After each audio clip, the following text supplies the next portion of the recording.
어떠한 그 엔티놈이라고 볼 수 있는, 그러니까 양자의 어떠한 모순적인 대상이 반대급부가 동시에 존재하는 것. 이것도 물론 이제 해겔 같은 경우도 해겔 같은 경우는 이것을 어떻게 보면은 서블레이션을 통해서 승화를 했다면은 아간벤이 볼 때 이건 공존하고 나의 바로 옆에 있다는 거예요.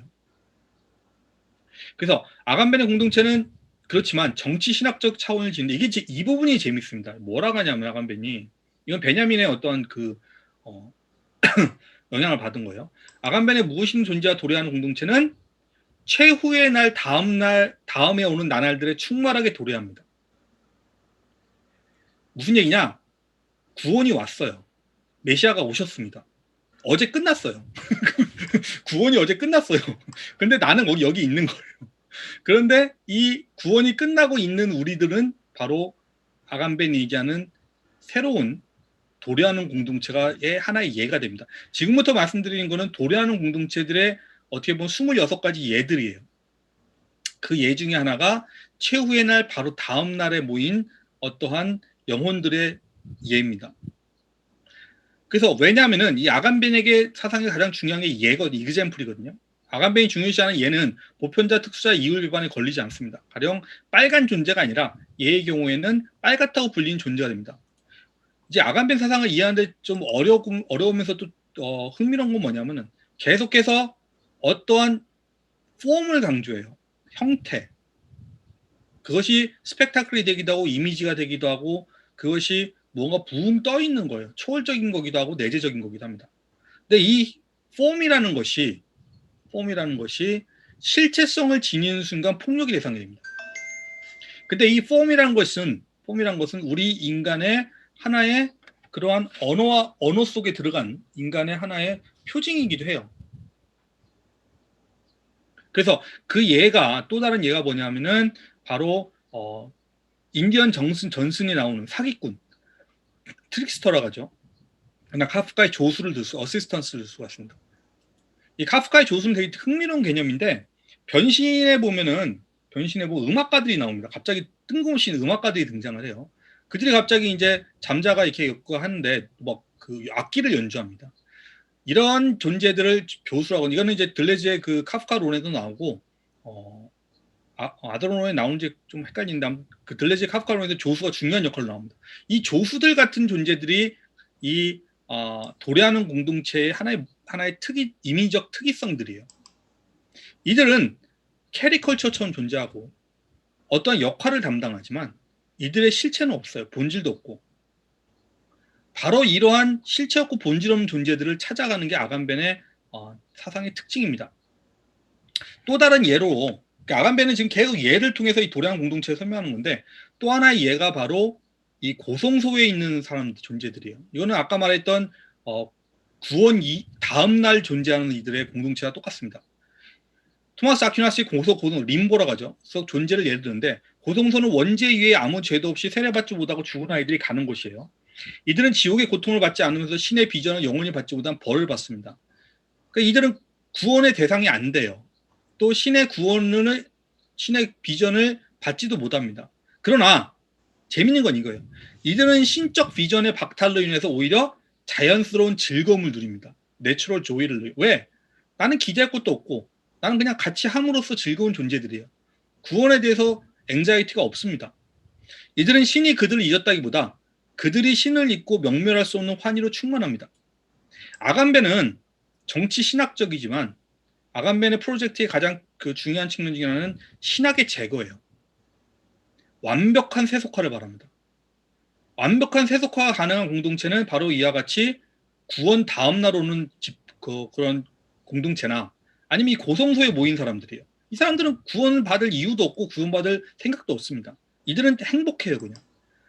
그들은 세상사에 무익한 존재지만 구원에도 관심이 없고요. 구원과 저주 너머에 존재하는 이들은 구원 불가능성 속에 있지만 사실상 그 길이 진정한 잠재적 구원을 담고 있습니다. 이건 또 베냐민 개념인데 그들은 이제 아간벤의 또 다른 중요한 개념이 나오죠. 기독교적 오이코노미아의 통치에 강력한 신학적 기회에 대항합니다. 즉, 이 오이코노미아는 잠깐 설명을 드리면은 아간벤의 그 왕국과 영광이라는 책에도 나오고 뭐 계속 나오는데 오이코노미아는 아리스토텔레스 때부터 통치를 그러니까 오이코라는 것이 뭐 오이코스라는 것이 자체가 가족을 의미하고요.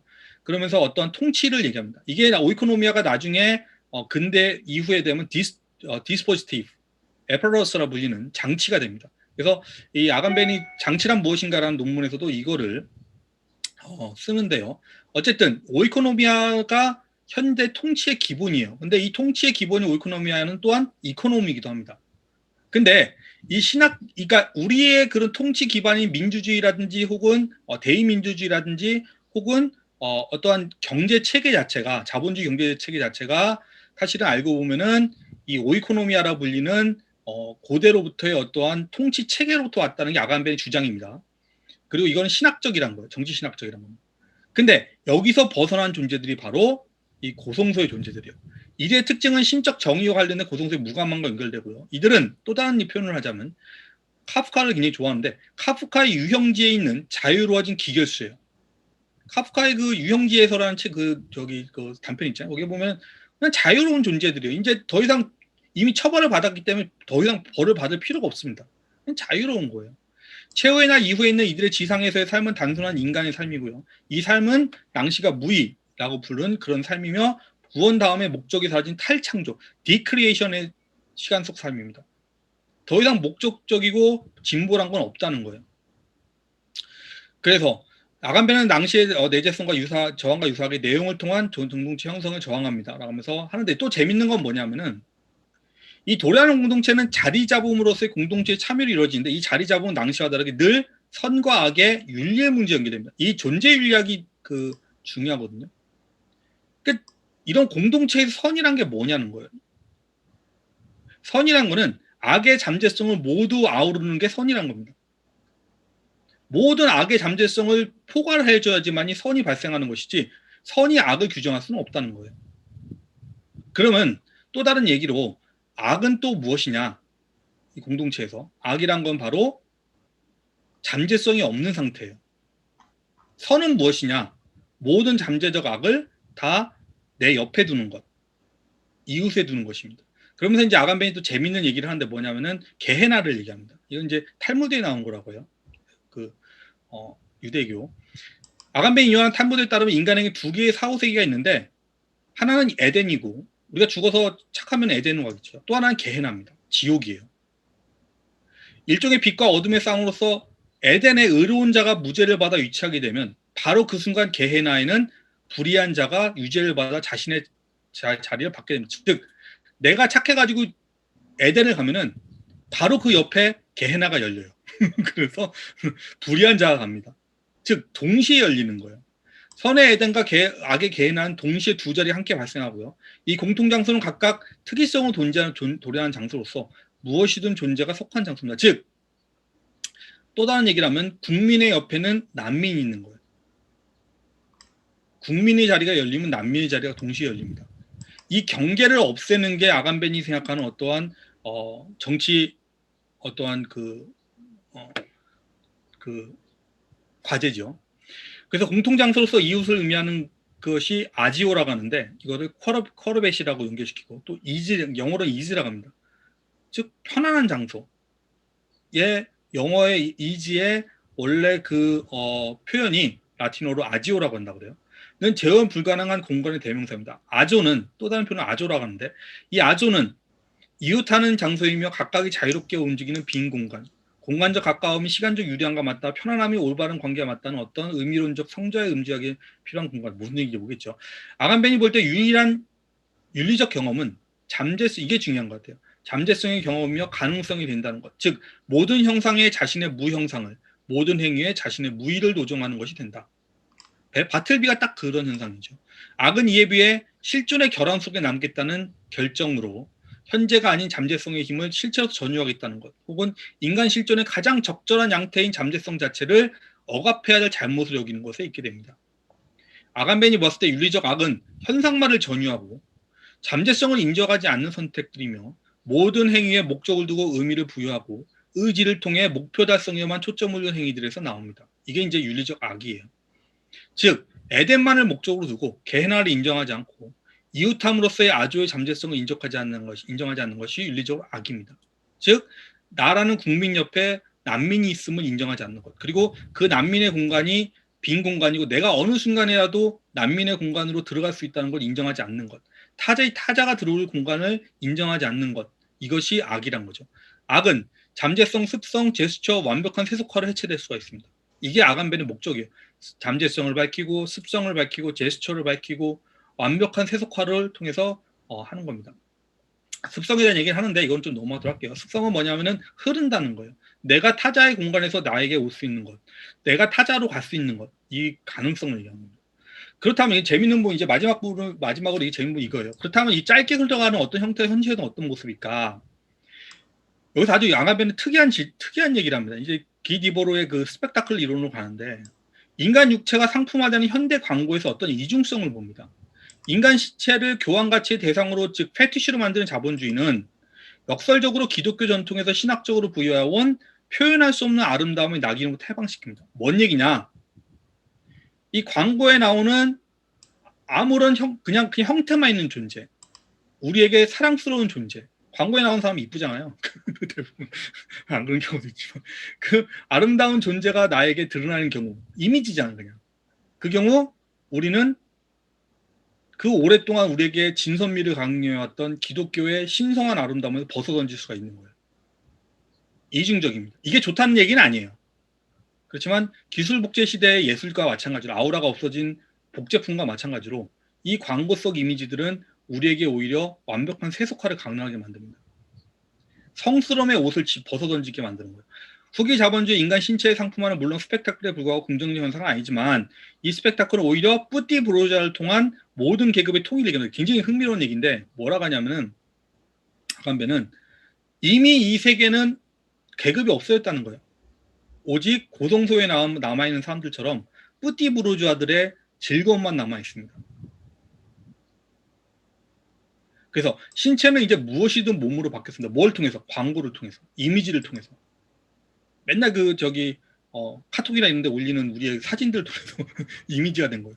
이런 맥락에서 아간베는 이렇게 완벽하게 신학에서 벗어난, 완벽하게 세속화된 무엇이든 몸의 스펙타클을 광고에 나온 배우들의 모습이나 포르노에서의 여성 이미지에 찾습니다.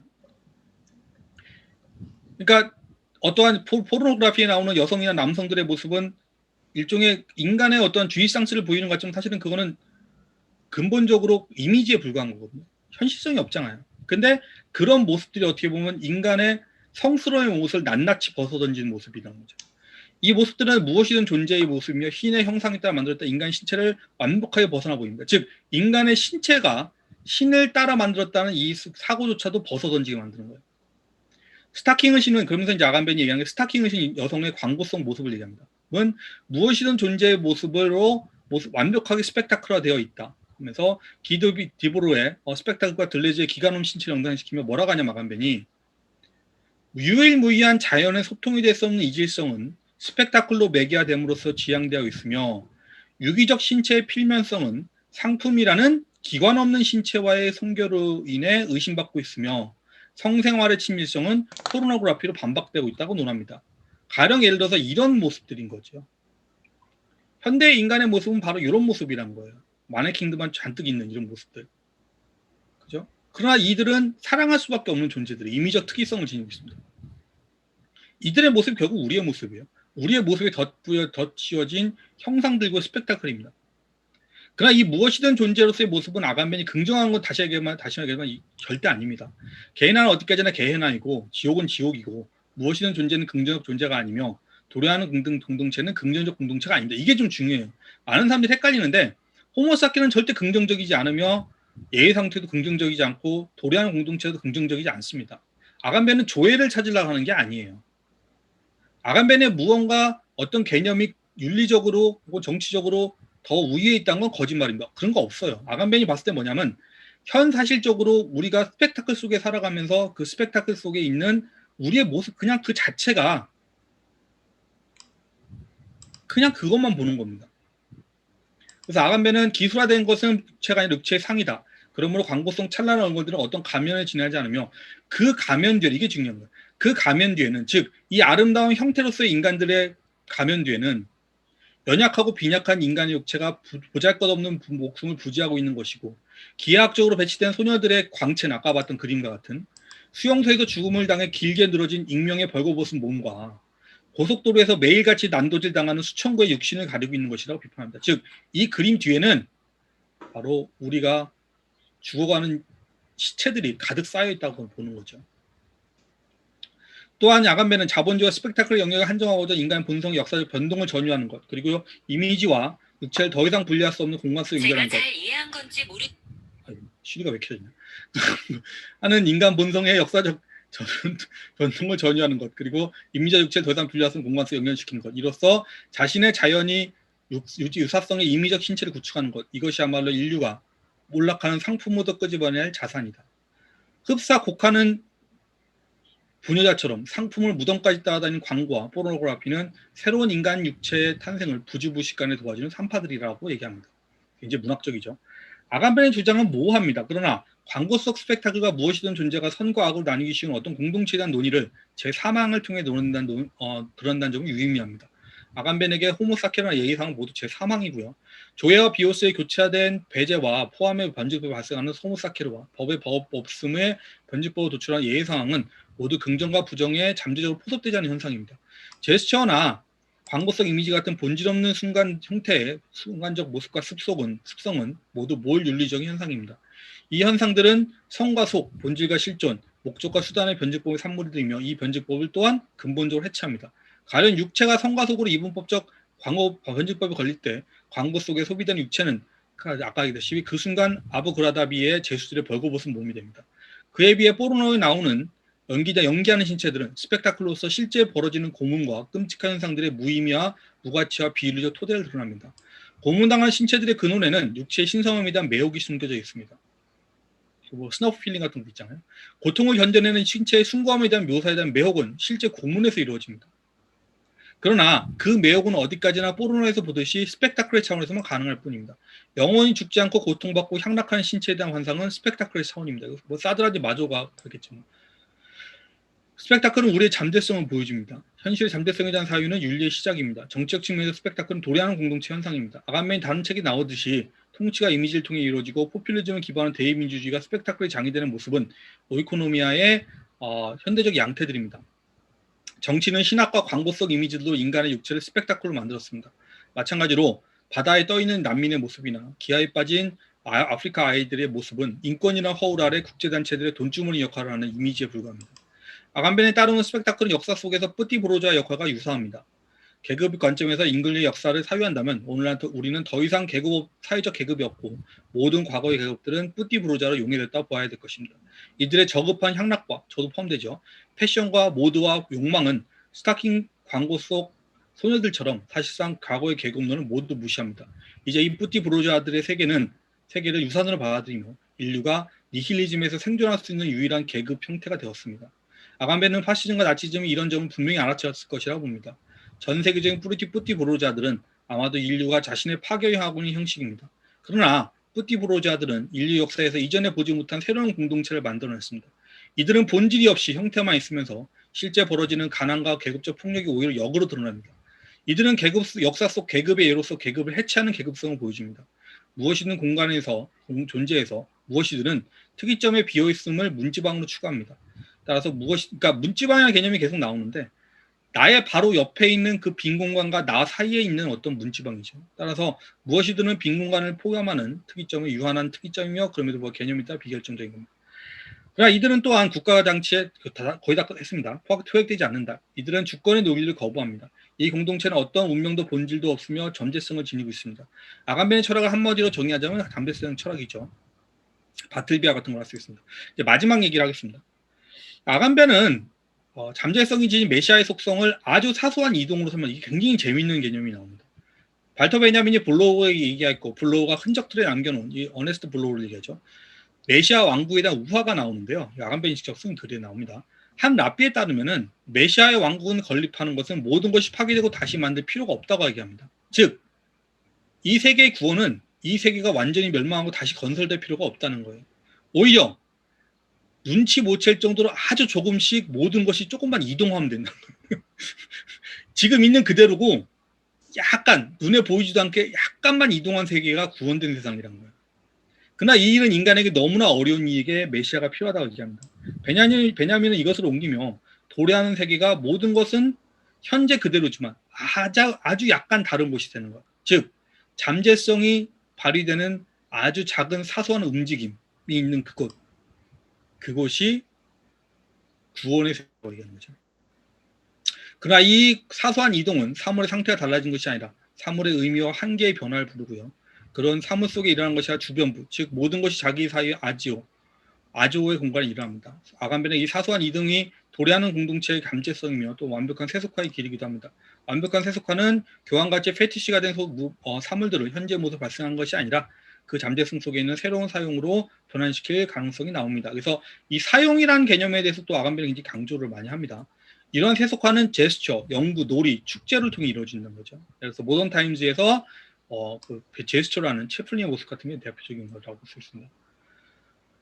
자, 그래서 어쨌든 이제 마지막으로 아간벤의 공동체는 윤리형이상학적 혹은 존재윤리적 측면을 지닌다는 점에서 낭시 공동체와 유사합니다. 폭력이 없고 속함만 있으며 밝힐 수 없고 담론에 기속되지 않으며 유명론이 아닌 실제론만으로 테두리 상상하고 있는 공동체는 이들 철학자의 공통적으로 탐구합니다. 그리고 그 공동체가 담고 있는 전체주의나 파시즘 혹은 세계 자본주의에 대한 저항 역시 유사합니다. 다만 아간벤이 도래하는 공동체는 공동체 한계를 사유하는 것에 그치지 않고 현재 있는 어떤 공동체도 이들 도래하는 공동체가 잠재적으로 발생했다는 정치신학적 의미를 지니고 있습니다. 즉 이 공간에도 도래하는 공동체는 지금 발생하고 있어요. 바로 이 순간 바로 옆에 발생하고 있습니다. 어떤 측면에서 낭시가 하이데거의 형이사를 크게 벗어나지 못했다면 아간벤은 그의 사상을 일관하듯 하이데거에서 시작해 베냐민을 끝나고 있습니다. 이 아간벤 사상의 특징입니다. 스펙타클과 푸티브로저의 계급의 통일에 대한 비전이나 제가 설명은 아닌데 만의 불가능성이나 사소한 이동이나 제스처 같은 용어들은 베냐민 사회에서 나왔습니다. 아간벤은 다시 한번 하이데거의 독을 베냐민으로 치료합니다. 역사 변증법이란 자동 기계 속에는 정치 신학이라는 꼽춘한 장이는 이 도래하는 공동체가 왜 역사적인지를 조례하고 있습니다. 자, 결론입니다. 도래하는 공동체는 팬데믹 시대에 여러 곳에 발생하고 있죠. 그 예 중에 하나가 아마 제가 볼 때는 우한에서 모두 아파트 베란다에 나와서 노래를 부르던 사람들의 공동체라고도 볼 수가 있고, 아니면 구의역 살인사건의 피의자에 대해 여성들의 공동체가 만들어지고 컨테이너 박스에 깔리는 한 20대 남성에 대한 공동체 역시 온라인과 오프라인에서 만들어지고 사라집니다. 공동체는 인간이 존재하기에 늘 있었고 늘 잠재적으로 형성 가능하게 가지고 있습니다. 일 공동체는 개인주의도 전체주의도 초월하고 단지 우리 인간의 유한성과 타인의 죽음을 함께할 뿐입니다.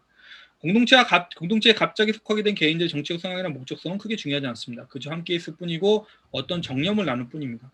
이 정념이 분노일 수도 있고 기쁨일 수도 있습니다. 그러나 이 공동체들이 도래하고 있음을 사유하는 것만으로 아간벤이 말하는 행복의 빛이 잠깐이나 내려올 수 있을 것입니다. 내 옆에 만회할 수 없는 잠재적 빈 공간이 있고 그 빈 공간에 흘러들어가는 순간 타인을 발견하고 그 타인과 명칭과 의미도 없는 공동체에 속할 수 있음이 행복할 수 있습니다.